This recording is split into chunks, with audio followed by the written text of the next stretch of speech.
Is Hunter in too deep to get a bailout this time? Let's get into it with our Thursday night party panel. We've got attorney and author of How to Become a Federal Criminal, Mike Chase, is here. It means we're playing Kennedy's Court later. We've also got stand-up comic and radio personality, actually a superstar, Allie Breen is back in action, and host of the Part of the Problem podcast. You clamor for him. He's in studio. Dave Smith is here. Welcome, everyone. Great to see you. Hello. All right, so I want to start with you. What charges could Hunter Biden possibly be looking at, and how serious is it? Right now, the feds are supposedly leaking information about two of the dumbest crimes, like tax evasion and lying about a straw purchase on or not a straw purchase, using controlled substances while owning a gun. He basically said on a gun form, I'm not an unlawful user of drugs. While on crack. Right, but that's one of the dumbest crimes. I mean, that's one of the reasons that, like, if you use marijuana, you're technically prohibited from owning a firearm in the United States. So that's sort of a dumb crime. I think that one of the more meaningful things behind all of this is that you've got, why are these agents leaking this information to the news? It is likely because they're getting resistance from the U.S. attorneys that are supposed to be prosecuting this crime. Interesting. And so that's usually when you see this information come out. So I suspect that there's a lot more there, and that this leak is the tip of the iceberg, but what this is being done to do is sort of coax those U.S. attorneys into actually bringing charges. So do you think, where is this political? Do you think, to Mike's point, these are a bunch of Republican prosecutors and agents who are really sick of, the progressives in government right now trying to keep law enforcement down? Or is this Merrick Garland telling everybody, basically stand down? We're not moving forward with this. I think if you look at the reporting, they try to make it really political. They try to say it's a Trump-appointed prosecutor and it's all coming from Trump. And all these publications just need to get Trump's name in there constantly, whether it's about him or not, And it's not. It's actually the federal government found these charges. They found him probably guilty of many other things. And, it's not saying he's a crackhead. Yeah, of course he lied about a bunch of stuff. What's surprising is that he didn't show up naked with a feather boa to sign the paperwork. He might have. We actually don't have pictures from the gun dealership, but in my libertaria, Dave Smith, that would be allowed. Thank you. All the guns and drugs you want. That's right. As long as you're being a responsible person, not hurting Sure. people, not taking their stuff. He was taking stuff, though. He was being an irresponsible person. What are the chances that Hunter Biden gets popped? Remember, nobody F's with a Biden. Well, yeah, I mean, I guess the thing that's interesting, right, so I think that what you put forward is an interesting theory, that it could be that there are agents that are upset that this isn't moving forward. The other possibility, which is a real possibility here, is that this is a political leak of a different kind, which is these are people who have been protecting Joe Biden, who kind of carried him all the way to this point. He just said he's seeking re-election. And right after that, we're seeing this like, okay, well, look, maybe a hint here. We don't have to protect your son. Because I think there's a lot of people in the Democratic establishment who are a little bit concerned with the fact that their candidate is very unpopular and is clearly borderline senile. So what exactly is going on behind the scenes here? I'm not sure. The more interesting political story of all of this, and the reason why it was so messed up that the big tech and the corporate press censored this story to begin with, is that the real scandal, while not actually illegal, is that, of course, all of these foreign countries were buying influence in hiring this crackhead to be on their advisory boards. It's no different than the Clinton Foundation. They were doing the exact same thing before. And particularly with the Burisma company, because it's related to the biggest threat in the world right now, which is the nuclear conflict between the United States and Russia. This was after Joe Biden's government led a coup in Ukraine in 2014. Burisma, who was in with the previous government, admitted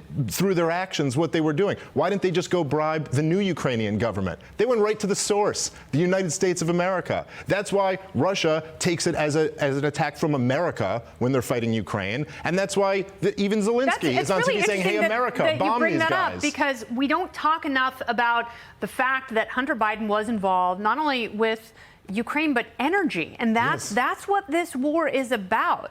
That's why we are in the situation that we are in. It's because of that part of the world and that very thing in the part of the world. And Hunter Biden was one of the few people who was able to knit the two together, and it's the devil's scarf. Meanwhile, Hunter's dad has some big problems related to all of this of his own. The White House scrambling to find alternative sources of oil after OPEC's decision to cut production by 2 million barrels a day. Thanks, guys. Jerks. Since the Saudis flipped us, the royal bird, the president reportedly turning south to a different dictatorship. Venezuela.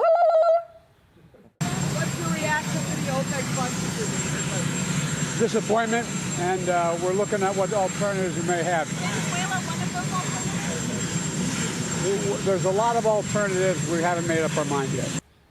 According to a report from the Wall Street Journal, the Biden administration is in talks with the Maduro regime to potentially ease sanctions and increase oil production. In other words, President Biden apparently more willing to work with disgusting dictators than becoming energy independent here in this country. So what about drill, baby, drill right here at home? What about nuclear? Mike? Nuclear, I know how to pronounce, and that's about it. I mean, look, that is a good point, because nuclear is widely regarded by thinking people as an actual solution to an energy crisis, right? And it's something that could generate sufficient energy. I think that when we're talking about it's clean, it's cheap, it's abundant. It's abundant, and you know, we're talking about influence. This is influence of a different kind. This is like influence by ineptitude, because by ceding our energy independence to the world, right? You've given over all this power to OPEC, to these cartel oil companies. And I think what the big problem there is that you've given all of this power to countries like Venezuela. They have you over a barrel, no pun intended. Because, but pun intended as well. But also pun intended, also pun intended, because what can effectively happen is now Biden has to go hat in hand to authoritarian regimes. We're now doing prisoner swaps, all because we're begging for oil, when this would not happen in an energy independent country. And so that's the unforced error that we have. We also have a Congress that's sort of been unwilling to date to impose any kind of available sanctions on OPEC for this cartel behavior. Now, there's maybe some movement in Congress for antitrust sanctions. I don't know that sanctions necessarily work, and I'll get into that with you in just a little bit. But I do think there is something to the idea of swapping prisoners.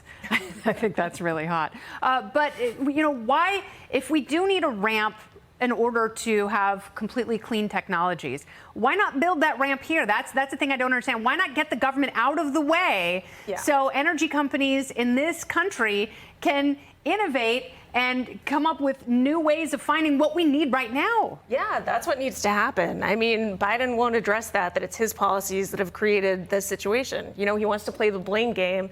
It's, Russia, it's OPEC, it's big oil companies. It's like O.J. Simpson looking for the real killer. It's you. You're the one who caused this. We need to start working, inside the U.S. to solve these problems. And we are good producers. We produce them clean. We're, more efficient. Instead of, begging our enemies to go overcharge us for the same amount of fossil fuel that we already use. Yes, we're not cutting consumption. Instead of punishing and demonizing, smart people and good companies and capitalism, which has a tendency to solve problems like this, but what doesn't solve problems, and reading through some of the details of what's going on with Venezuela, and they're like, well, now the president's going to buckle and give him medicine. It's like, why weren't we giving them medicine in the first place? A lot of times in a lot of parts of the world, whether it's North Korea or Iran or Venezuela, sanctions don't work. I'd go beyond that. I mean, I don't think there's one example of them ever working. I mean, they've impoverished countries before. Then sometimes they backfire, like the ones we have on Russia right now, which actually seem to be enriching them more than they would have been.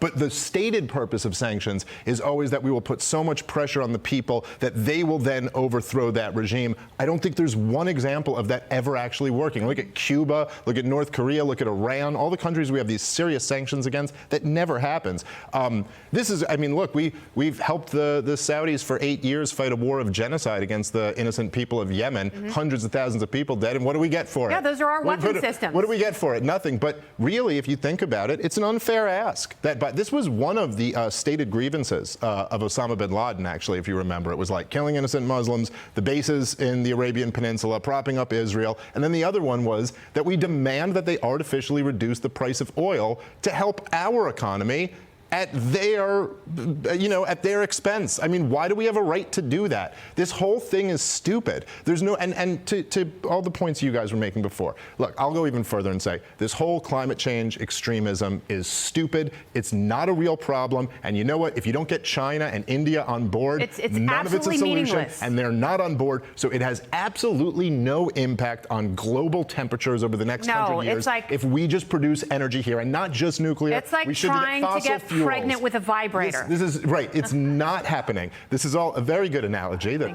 really brings up an image. But yeah, I mean, But it's not like, a baby. This is the truth is that fossil fuels, as opposed to what the progressives will tell you, Yeah. are the greatest thing in the world. The greatest thing in the world. Brought to you Over by the last- Vaseline. listen, Dave Smith. if you're on team human beings, Yeah. over the last 30 years, 1 billion people have been pulled out of extreme poverty. because I'm they've gonna say started 2 billion. burning more fossil fuels. Yes. Okay. Well, Nobody's but likes now the our smell. fossil fuels are cleaner and they power our cars and light our homes, and they cannot power Germany- electric vehicles in the state of California. They can't do it. Go ask Germany this winter how they feel about Yeah, fossil fuels. they were like, oh, I wish we had more nuclear.